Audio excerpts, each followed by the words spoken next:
How's it going, everybody, and welcome back to some more A Link to the Past.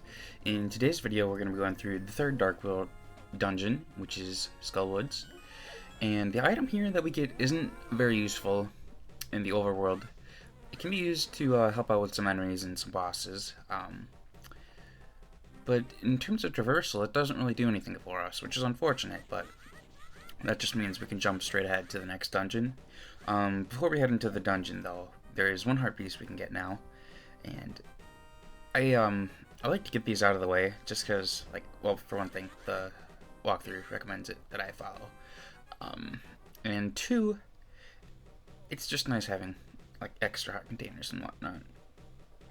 But actually, believe it or not, this is one of the few heart pieces I actually knew where it was at on my own.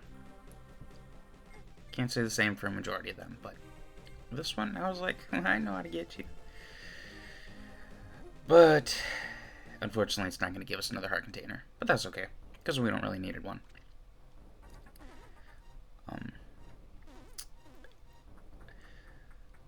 So I think you can actually go into level 4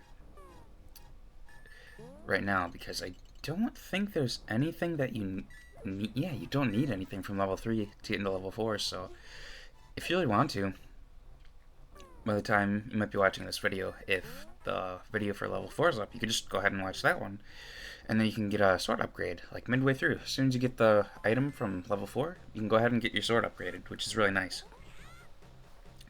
But, you know, if you like a challenge, which I guess I kind of do at some points in this game. Some points it's a little tedious, just the minuscule damage that Link does, but other times it's not overly terrible. But you know, it's also a matter of me just not wanting to go to Kakariko Village mid-dungeon, but that's okay.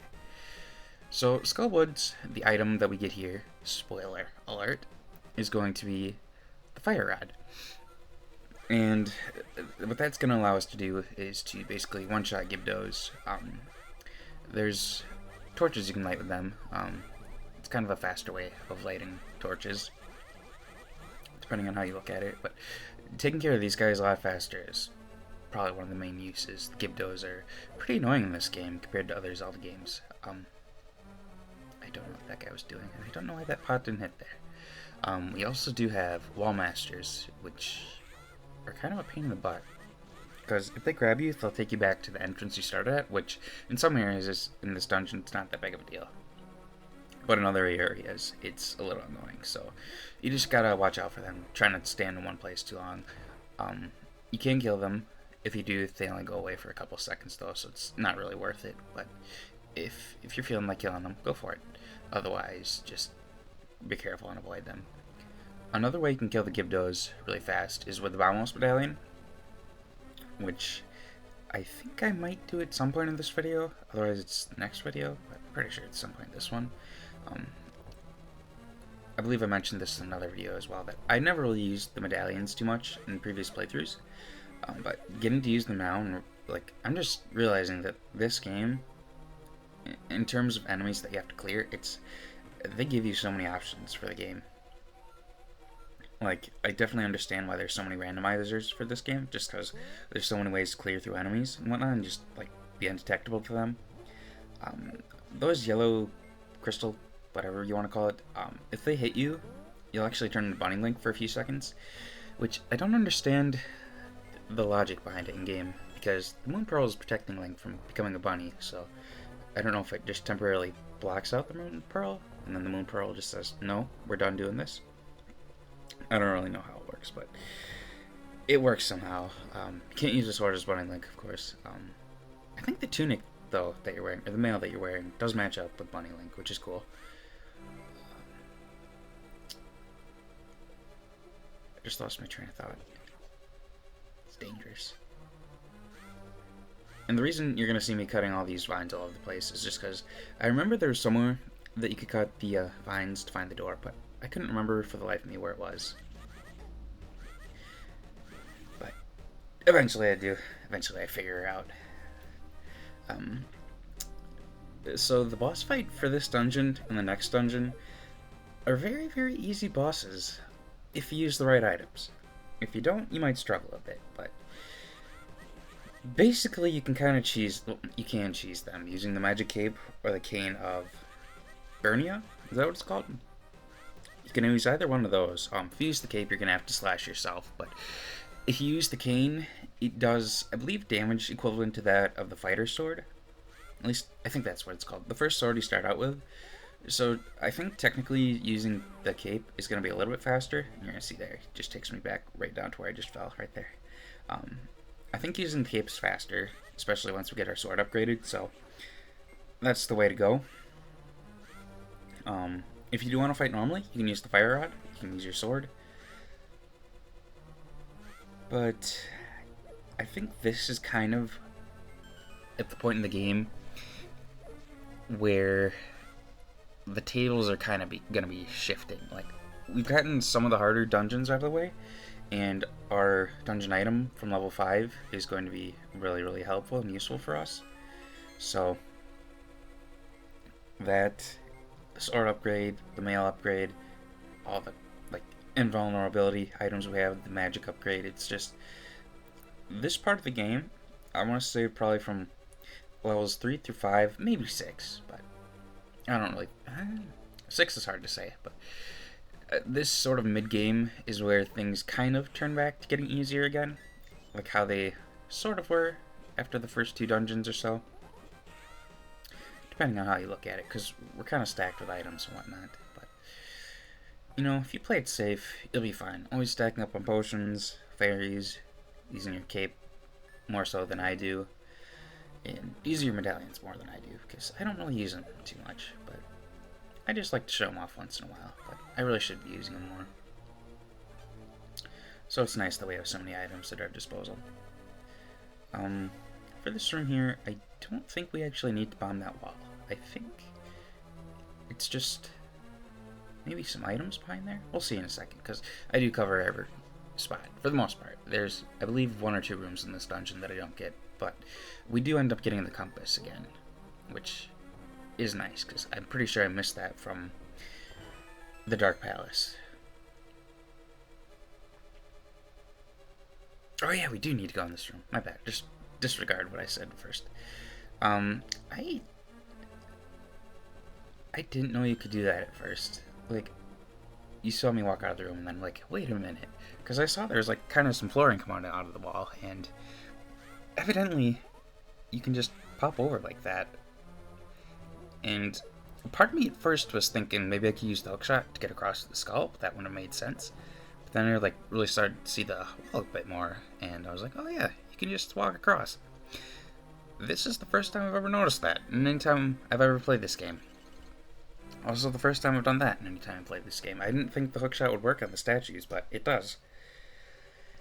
And I believe using the key on that door is unnecessary, because I think this is one of those temples where you get like a key freebie. So you actually okay, I'm gonna describe what I was just gonna say about the keys. You don't need to be super careful with the keys, I guess. Just make sure you look at the map. So this is one of the rooms where I would recommend using the Boundless Medallion, because you're going to kill everything really quickly, and everything is going to start on fire. Which I don't think I thought of at the moment, because I'm pretty sure it would have used me maybe less magic, maybe not. For that door on the left there, we don't actually need to go. I mean, we can't go through that door because it's closed, but there's nothing in this room that'll actually open it. So you can just be ignoring the door because it matters not. And the vines in this room also don't contain any secret passageways, unfortunately, which is kind of a bummer because I think they only used the vine door one time. But I think it'd be cool if they hit it, like, maybe 2 more times or so. I know it would probably get, like, overly used if they used it on more than one door. So maybe it's special that they only used the vine door once. And then this was just me trying to see if I could open the door over there, which I figured out you couldn't.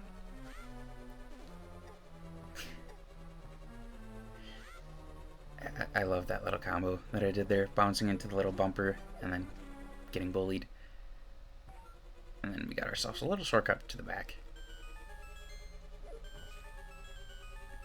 which I guess wouldn't have really saved us too much. I don't think it saved me any time, actually. But in my mind, it did at the time, so we're just going to roll with that. So I think those bottom two rooms of the temple are the ones that I don't go into. But we do get another key in this room, so we're all good there. Again, another room I probably could have used the Vamos Medallion, but I decided not to because I wasn't thinking to use it. But it's alright, because we get to see more use of the Magic Rod, or the Fire Rod. Was there a game that called it the Magic Rod? Can't remember. I want to say Link's Awakening did, but maybe not. But I really feel like this dungeon's kind of, in terms of difficulty, like a step back in terms of like traversal difficulty. Because it seems like you have limited options on where to go.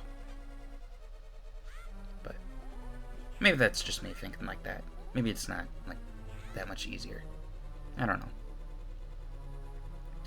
So that's the door on the right. I don't know why I did I think. Oh, because I had to backtrack. But the door on the right in that previous room that I showed before I did the little transition, that would have just led us to the room back with the spikes and the bumpers. So we don't need to go that way. And to get out here, we just head outside from the door on the left of that room, I believe. Then you can use your fire rod to melt this sucker. And then this is the final part of the dungeon, and it is very short compared to the first part. We can't get this chest from here because there's an invisible wall, or an invisible wall. And then this room might look a little terrifying, but it's really not. You just be careful that you don't step on the wrong stars, otherwise you just have to like go in the right order again, but it's no big deal.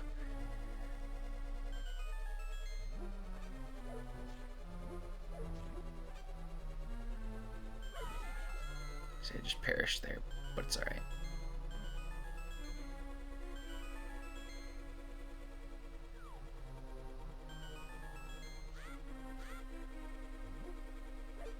I don't know why that pot didn't hit that little jellyfish thing there. Very strange. And here's one of the uses for the fire rod. Because if you use the torch, on here I used the Vamos. Heck yeah, killing everything in the room. If you use the lantern, not the torch, it's going to be way too slow. So you want to uncover these skulls. Maybe you don't have to, but I'm pretty sure they would block the fire. So you just go from bottom to left, right, top, or if you want to, I think you can start at the top too, but either way, just get everything lit. And then we're coming up on the boss room. And be careful of the wall masters. Or are they floor masters? I think they're the wall masters, because those are the ones that drop down, right? The floor master is the one that sit on the floor. Can't remember. But we heard that little doo-doo-doo-doo-doo-doo-doo sound. That just means the door up here opened. And then we are coming up in the boss room. Just a sec.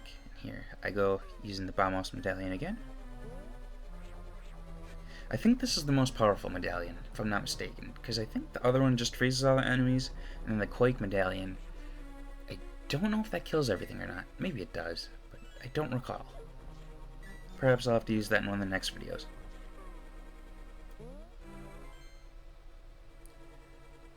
So, here we are in the boss room. Well, above the boss room, I should say. And another weird thing, you don't use the boss key to enter the boss room, or the big key to enter the boss room. It's really weird, but here is the way to cheese the fight. I think I used the fire rod at first, or maybe not. Maybe I do, yeah. So you can hit him with the fire rod, you can hit him with your sword. You can use the cane of Burnia, or whatever it's called. I believe that gives you invulnerability as well.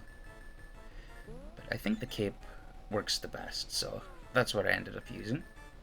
And then you just want to slash him with your sword. I was trying to spin attack him and I missed a few times, but it's alright, because he still dies really fast either way. No, I guess I didn't miss, but he dies really fast. And there we have it. So, I'm going to end the commentary here, and I will catch you guys in the next video. So thank you guys all for watching, and have a good rest of your day.